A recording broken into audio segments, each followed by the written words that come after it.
Fala pessoal, muito boa noite, tudo bem com vocês? Aqui é o professor Fábio Damasio mais uma vez. Hoje nós vamos iniciar mais uma vez a nossa aula sobre liderança. Gostaria de agradecer a presença aí, tá? Então hoje nós vamos falar um pouquinho sobre as teorias de liderança, tá? Nós tratamos sobre algumas características na aula passada, falamos um pouco sobre o que é liderança, né? A diferença de poder, autoridade. E hoje nós vamos falar um pouquinho mais sobre algumas teorias de liderança, tá? Então agora eu vou compartilhar a minha tela com vocês. Só um instantinho. Nós já vamos iniciar aqui com a matéria de hoje.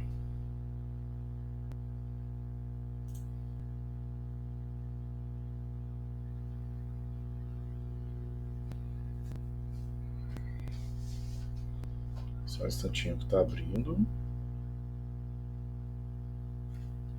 Isso aí, gente. Então a aula de hoje é sobre teoria sobre liderança, tá? As teorias da liderança. Então a gente vai começar a falar sobre a primeira teoria que nós vamos tratar hoje.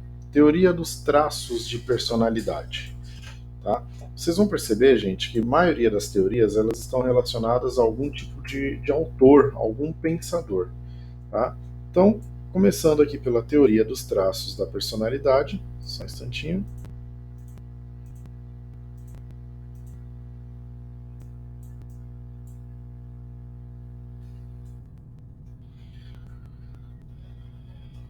Então, ela foi originada por Breman, né, em 1992, e ela prega que os líderes detêm uma característica única que acaba diferenciando dos demais. Então, o que ele afirma?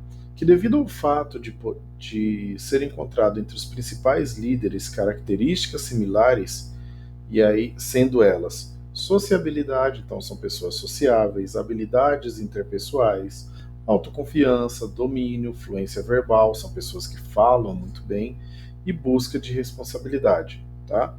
Então, outra teoria bem parecida com a dos traços é da personalidade é a dos grandes homens, do Bennis, de 2001, que acreditava que de épocas em épocas surgiam alguns líderes natos, tá? Gente, uma coisa importante aqui. Vocês vão perceber que algumas teorias elas já entendem que o perfil de líder já vem com a pessoa. Esse daqui, por exemplo, se você pegar essa teoria de Breman, ele trata que as pessoas que têm essa característica, né, já são líderes, tá? Então, as pessoas que têm todas essas características aqui, que são essas sociabilidade, habilidades interpessoais, autoconfiança, domínio, fluência verbal, né, busca de responsabilidade, são pessoas que têm perfil de liderança. Nós temos também a teoria de liderança do Levin, tá? Que ela veio lá de 1930. Então, o que você tinha? Você tinha três estilos de liderança. Primeiro, a liderança autocrática. Como funciona a liderança autocrática? Ela é a centralização de poder, é uma coisa centralizada, tá? A última palavra sempre é do líder, tá?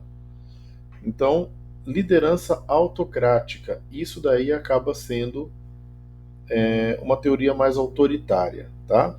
Nós temos também, apesar de ter a liderança autocrática ser um tipo de liderança, digamos assim, mais impositiva, uma coisa mais autoritária, né? Mas as decisões elas acabam se tornando mais rápidas, porque não precisa passar por ninguém, né? Já é uma coisa mais direcionada para aquela pessoa, a decisão já é tomada com mais agilidade, tá? Além disso, nós temos também a liderança democrática. Tudo isso, gente, fica dentro da teoria do Levin, tá? Então, são três estilos de liderança dentro da teoria do Kurt Lewin, tá? Então, liderança democrática. Então, o grupo ele tem liberdade para expor as ideias e sugestões. Então, sempre as decisões sempre assim, pelo menos na grande maioria das vezes, as decisões são tomadas em conjunto com a equipe, né?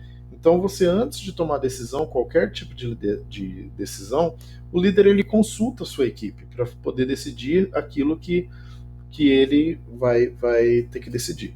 Então, ao contrário da autocrática, que é coisa centralizada, né? Mas a decisão sai mais rápido, porque é só uma pessoa que vai decidir, aqui a liderança democrática acaba sendo uma coisa que, com a participação de todos. E nós temos também a liderança liberal, né? Que é uma liderança afastada, né? A participação é mínima.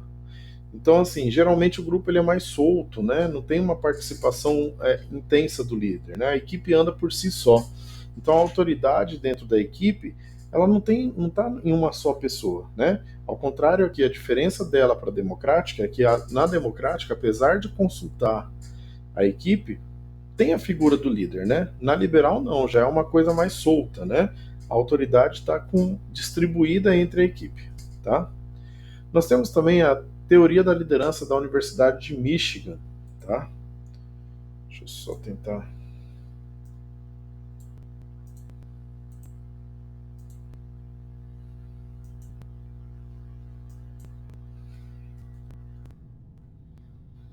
Teoria da Universidade de Michigan. Então, um dos primeiros pesquisadores sobre o tema de habilidade de liderança foi o Katz, né? E o estudo dividiu em 3 grupos as habilidades necessárias para ocupar um cargo de liderança. Primeiro, você tem que ter a habilidade técnica. Então, envolve toda a formação acadêmica, curso, formação, especialização, conhecimento teórico, né? E até o conhecimento prático, é, mais voltado para aquele conteúdo, tá? Até o que vocês estão fazendo agora, né? Vocês estão fazendo um curso técnico onde tem a matéria de liderança, então isso faz com que vocês tenham também esse tipo de conhecimento, tá? Além disso, nós temos as habilidades humanas, né, que são as habilidades que já vêm com as pessoas, né? Então, a capacidade de trabalhar em equipe, né, a forma de falar, né, isso tudo faz parte de uma habilidade voltada para a teoria da liderança da Universidade de Michigan, tá? E aí, por fim, nós temos as habilidades conceituais, mesmo que são aquelas habilidades que a pessoa consegue pegar um conceito, uma teoria e transformar na prática, tá? Teoria do líder carismático, o próprio nome já diz. Quando você tem a teoria do líder carismático, o líder ele acaba agregando pelo seu carisma, né? Então a característica do líder faz com que ele acabe conseguindo influenciar a sua equipe através do seu carisma, da sua forma de agir, de tratar as pessoas. Isso daí acaba sendo a teoria do líder carismático. Só um instantinho.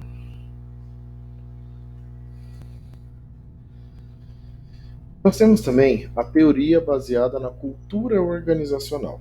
Tá? Então, essa liderança, essa forma de liderança, ela foi criada pelos 2 professores, pelo Black e pelo Mountain. Tá?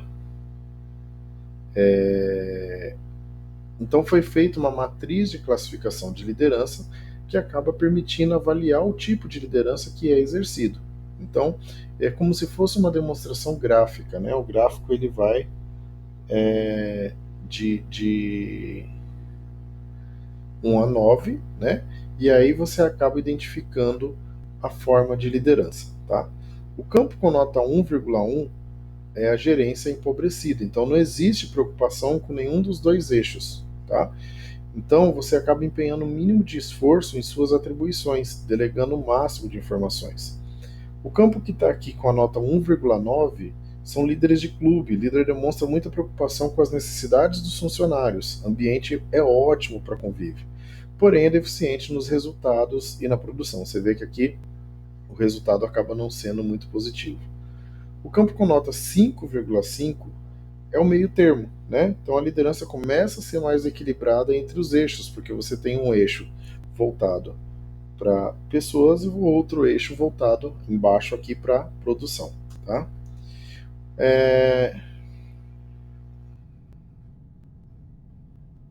O campo com nota 9,9 é a liderança por equipe. Então o cara ele tem o foco totalmente na equipe, tá? Então ele acaba sendo um dos melhores resultados dos eixos, né? Mas acaba tendo um pouco de deficiência também no que diz respeito aqui à, à produção, mas ele tem muito foco nas pessoas. O campo 9,1 ele é focado na liderança em operações, o resultado e a mínima atenção para a pessoa. Você vê que aqui, quando você pega o eixo aqui, gente, ó, ele está voltado para pessoas. Ele tem que estar aqui em cima. Na verdade, de todos os resultados, seria aqui o 9,9, porque ele está alto em tudo, né? Então você acaba conseguindo ter foco na produção e foco nas pessoas. O alto está aqui e o alto está aqui, tá? Teoria da liderança situacional de Hersey e Blackshard, tá? Ela é de 2007. Então esses autores eles acreditam que todos podem se tornar líderes e se desenvolver diferente de outras teorias. Então não são coisas que nascem com a pessoa, são fatores que você acaba conseguindo desenvolver. Então ele acaba apontando também para 4 níveis de desenvolvimento dos liderados. Então o principiante empolgado, o aprendiz decepcionado, o colaborador capaz, mas cauteloso e realizador autoconfiante, tá? Então, você vai ver que tem uma figura aqui abaixo, né? Você vai perceber que o principiante empolgado ele tem um alto desempenho e uma baixa competência. Então, não adianta o cara ser principiante e falar, olha, eu quero fazer, eu quero me tornar um líder, mas ele não tem uma competência para aquilo, né? Então, é mais complicado. Então, você acaba tendo pessoas que não têm condições.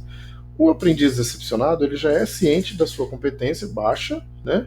Mas necessita de uma liderança voltada para o treinamento. Então, se você tiver, talvez você consiga desenvolver essa pessoa.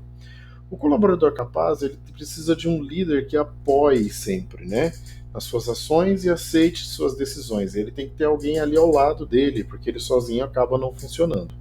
E por fim, o realizador autoconfiante ele possui alta competência e desempenho, necessita de um líder que delegue funções e estabeleça sempre metas para esse tipo de funcionário. Então aqui você tem um desenho, né? E aí você tem todos os tipos de liderança também. Então aqui você tem um gráfico, né? Então aqui você tem, ó, delegar, compartilhar, persuadir, né? E delegar aqui também, tá? Determinar. Aí aqui o comportamento de relacionamento, o eixo aqui ele está para cima, alto e baixo, e a maturidade dos liderados. Então aqui você tem o baixo e você tem o alto. Principais tipos de liderança, segundo Minuti, em 2000. Ela pode ser fragmentada em algumas categorias. Quais são? Primeiro, liderança situacional. Então, a escolha do estilo de atuação a ser empregado depende da realidade. Se você tiver numa empresa que tiver tudo andando bem, você vai fazer uma coisa, você vai exercer um tipo de liderança conforme aquela situação. Né? Se você precisar motivar a sua equipe num momento de crise, por exemplo, sua liderança vai ser baseada naquele tipo de. Então você não tem uma identidade necessariamente. Né? Então o seu estilo de liderança, o seu tipo de liderança vai variar conforme a situação que tiver ali, tá? Liderança visionária, então você cria e articula uma visão de futuro realista, né? Então você acaba fazendo o quê? Olhando sempre para o além, sempre para o futuro, tá? Então é uma liderança sempre pensando no amanhã. Acaba se preocupando no hoje, mas já pensando lá na frente. Liderança servidora, então você acaba despertando a esperança para aqueles que necessitam de apoio, orientação, direção e objetivos. Então você sempre está servindo para aquelas pessoas, né? Você tem a liderança formal, que geralmente ela é oficializada no título do cargo, né? Então você já tem uma coisa que é determinada para toda a empresa. Liderança informal, você acaba tendo um líder que é eleito pelos próprios funcionários. Então você não tem aqui no meio da equipe, às vezes tem uma pessoa que já tem um perfil de liderança e representa perante aos demais, né? Então mesmo que ele não seja um líder formal, né, que não tem um cargo, mas ele já tem um perfil de liderança e acaba sendo respeitado como tal. Liderança legítima, então, onde os colaboradores acabam aceitando e concordando com a liderança daquele indivíduo, né? Então, que em alguns casos você tem, por exemplo, aqui a liderança formal, que às vezes a equipe não aceita, né? Então, na liderança legítima, você consegue fazer de uma maneira que a equipe aceite, tá? E aí, por fim, a liderança ilegítima, onde os colaboradores não identificam o indivíduo como líder. É quando acaba querendo boicotar, né? Sempre trabalhar contra o líder. Então, esses são os estilos de liderança. Gente, a aula de hoje bem tranquila, bem simples, tá? Não tem nenhum segredo. Só um instantinho.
Bom, pessoal, eu peço desculpas, teve uma falha técnica e acabou travando aqui, mas eu consegui voltar, tá?